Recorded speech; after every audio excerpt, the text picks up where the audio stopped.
Hello guys, आप सबका मेरे यूट्यूब चैनल बीएड एजुकेशन में हार्दिक अभिनंदन है। आप सबको मेरा प्यार भरा नमस्कार। आज का हमारा टॉपिक है मीनिंग ऑफ वैदिक एजुकेशन, यानी वैदिक कालीन शिक्षा का अर्थ। वैदिक कालीन शिक्षा से हमारा तात्पर्य है कि उस समय जो शिक्षा है वो वेदों के माध्यम से दी जाती थी, यानी उस ज्ञान से हमारा अभिप्राय है कि जो वेदों में सुरक्षित है, वेदों में समाहित है, जो उस काल में प्रयोग किया जाता था।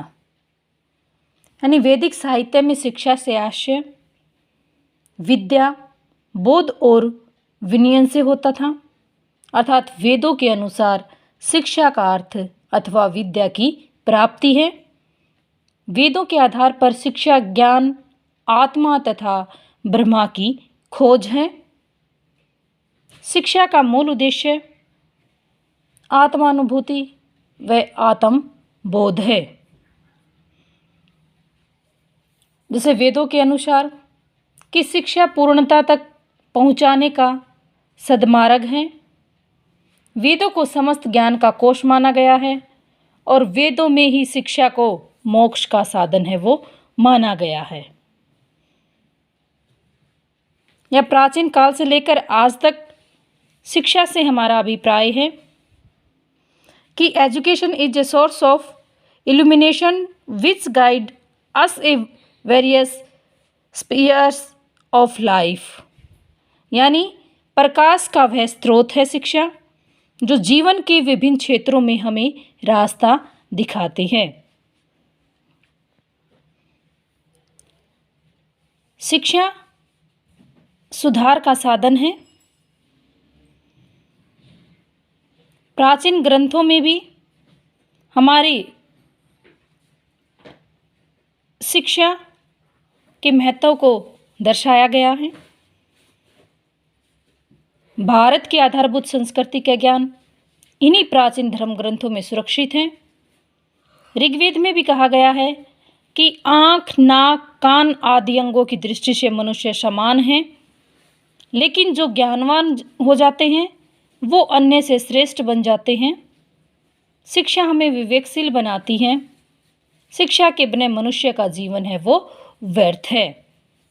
कि जिस प्रकार बगैर तेल और बाती के दिए का कोई महत्व नहीं है, ठीक उसी प्रकार से शिक्षा के बगैर मनुष्य का जीवन है वो अंधकार में है, उसका कोई भी महत्व नहीं है। कि जिस प्रकार दिए में तेल और बाती डालने से, उसको प्रज्वलित करने से वो अंधकार में जगह को रोशनी से भर देती है, ठीक उसी प्रकार से कि अगर ये शिक्षा रूपी दीपक हमारे हृदय में जागृत होता है तो वो संपूर्ण मनुष्य के जीवन को रोशनी से जगमगा देता है, उज्यालों से भर देता है, यानी उसका संपूर्ण विकास करने का कार्य है वो शिक्षा करती है। मानते एक फ्रांसीसी विद्वान ने भी कहा है कि यदि शिक्षा के द्वारा छात्र का मस्तिष्क अधिक निपुण नहीं बना तो इसमें अधिक विवेक पैदा नहीं हुआ, तो अच्छा होगा कि वह अध्ययन करने की बजाय टेनिस खेले। यानी इसका कहने का तात्पर्य है कि जो बच्चा शिक्षा के क्षेत्र में अच्छा प्रदर्शन नहीं कर सकता, उसको अतिरिक्त एक्टिविटीज़ जो हैं वो उसको करवाएं, जैसे गेम है, नृत्य है, संगीत है।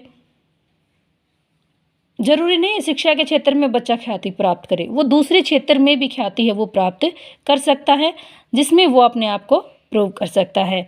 और मानतेक का जो ये विचार था, ये हमारी शिक्षा पर पूर्ण रूप से चरितार्थ होता है। शिक्षा मनुष्य का तीसरा नेत्र है जो उसे सभी तत्वों को के मूल को समझने की क्षमता प्रदान करता है।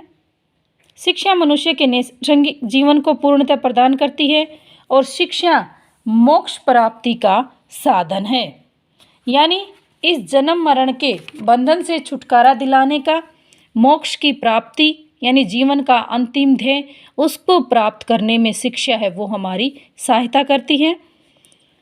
शिक्षा ही मनुष्य को मनुष्य बनाती है।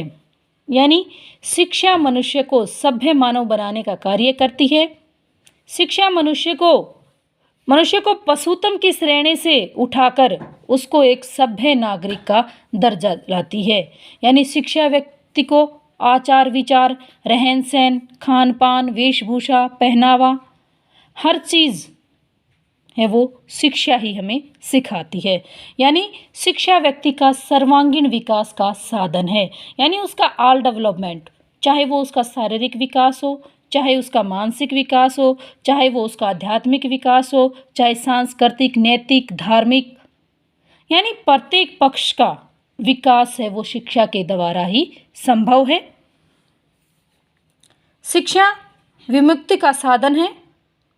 यह मानव हेतु एक स्व पहचान की अनुभूति है, जिससे कि व्यक्ति है वो अपने जीवन के अंतिम लक्ष्य को प्राप्त करने में कर सके। वैदिक काल जो था उसमें शिक्षा है वो गुरुकुलों में दी जाती थी। प्राथमिक जो शिक्षा थी यानी प्रारंभ में 5 से 7 वर्ष तक की शिक्षा है वो बच्चा अपने घर में यानी अनौपचारिक रूप से, इनफॉर्मल रूप से अपने परिवार, रिश्तेदार, बहन, भाई, सगे संबंधियों से, आसपास के वातावरण से ग्रहण करता था। उनको नैतिक शिक्षा भी प्रदान की जाती थी और उसके पश्चात बच्चा है वो गुरुकुल में आकर शिक्षा ग्रहण करता था। अपने गुरु के पास आकर पूर्णतः वो अपने घर परिवार को छोड़कर आश्रम में आकर शिक्षा ग्रहण करता था और उस समय शिक्षा है वो उपदेशों के माध्यम से दी जाती थी कि गुरु उपदेश देता था और शिष्य है वो उसको सुनकर यानी श्रवण करके उसको सीखता था। शिक्षा जीविकोपार्जन के लिए नहीं अपितु समाज के लिए हुआ करती थी उस समय। ब्राह्मण कैसी शिक्षा? ब्राह्मण है वो वेदांत की शिक्षा लेते थे, जबकि क्षत्रिय वेद, राजनीति और अस्त्र शस्त्र की शिक्षा है वो ग्रहण करते थे। वेदकालीन शिक्षा का व्यापक होता है विस्तृत, जिसका आकार काफी हो। यानी शिक्षा है वो जीवन पर्यंत चलने वाली शिक्षा से है। शिक्षा कभी न रुकने वाली प्रक्रिया का नाम है। यह जन्म से लेकर मृत्यु तक चलती रहती है, या हम ये कहें कि गर्भधान से लेकर मृत्यु पर्यंत है। वो व्यक्ति कुछ न कुछ हर पल हर क्षण, सोते जागते, उठते बैठते, सौपन में, एकांत में, कि हर वक्त वो कुछ न कुछ सीख रहा होता है।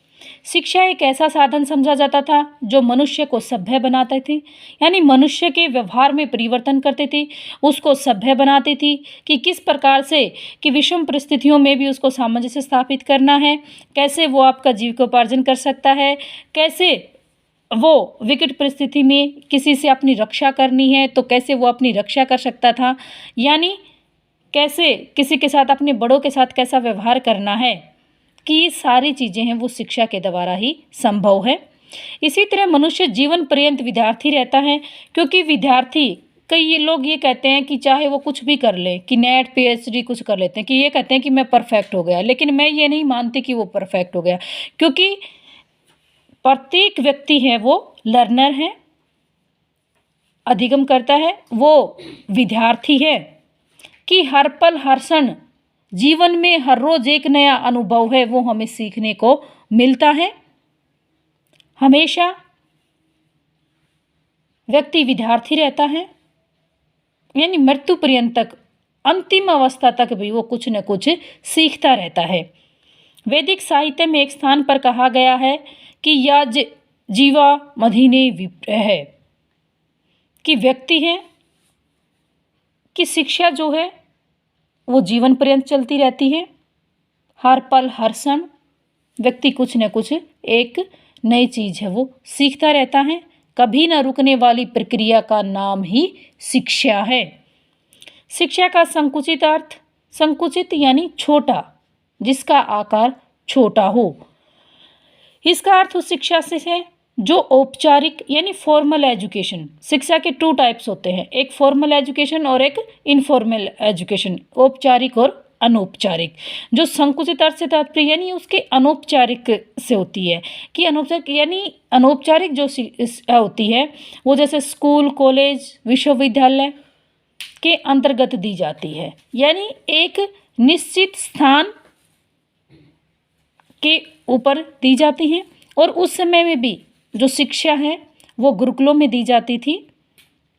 बालक अपने जीवन के कुछ वर्षों तक गुरुकुल में रहकर ब्रह्मचार्य जीवन व्यतीत करता था और वहाँ गुरु से ज्ञान प्राप्त करता था। और गुरु के यहाँ प्राप्ति यह शिक्षा व्यक्ति के जीवन का सर्वांगीण विकास करती थी तथा जीवन में उसको जीविकोपार्जन करने के योग्य भी बनाती थी कि वो जीवन में अपनी मूलभूत आवश्यकताओं की पूर्ति करने में सक्षम हो, अपनी आवश्यकताओं की पूर्ति करने में सामर्थ्य हो। ऐसा है वो शिक्षा थी। शिक्षा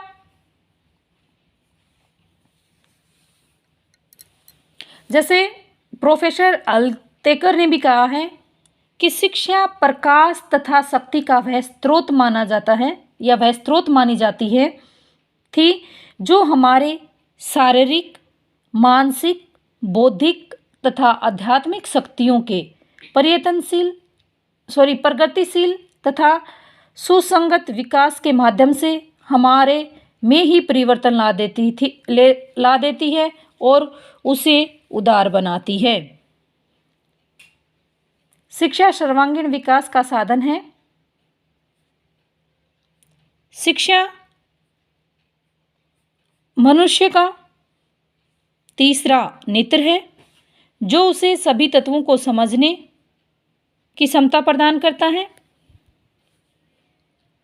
उपयुक्त रूप से कथन के आधार पर हम ये कह सकते हैं या उपयुक्त विवेचन से हम ये कह सकते हैं, ये स्पष्ट होता है कि वैदिक काल में शिक्षा को मुक्ति एवं आत्मबोध का साधन माना जाता था कि education was sought as the means of a salvation and self realisation.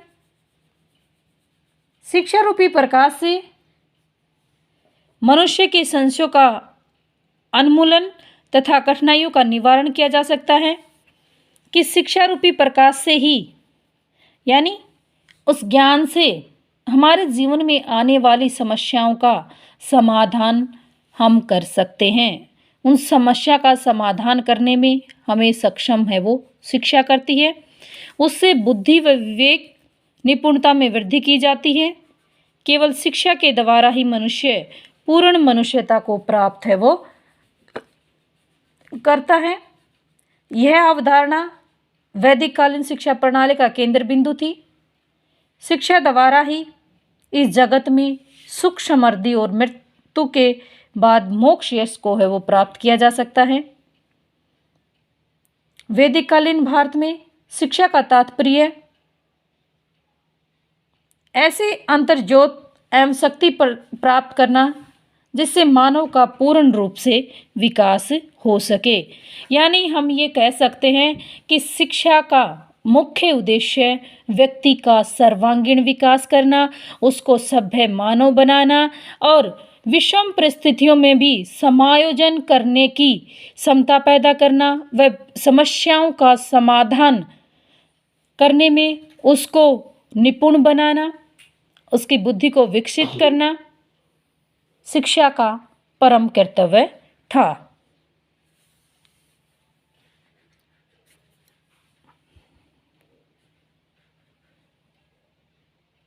Thank you guys. Please मेरे चैनल को लाइक करना, शेयर करना व सब्सक्राइब करना। नेक्स्ट वीडियो में हम करेंगे वैदिक कालीन शिक्षा के उद्देश्य, उसकी विशेषताएं। Thank you.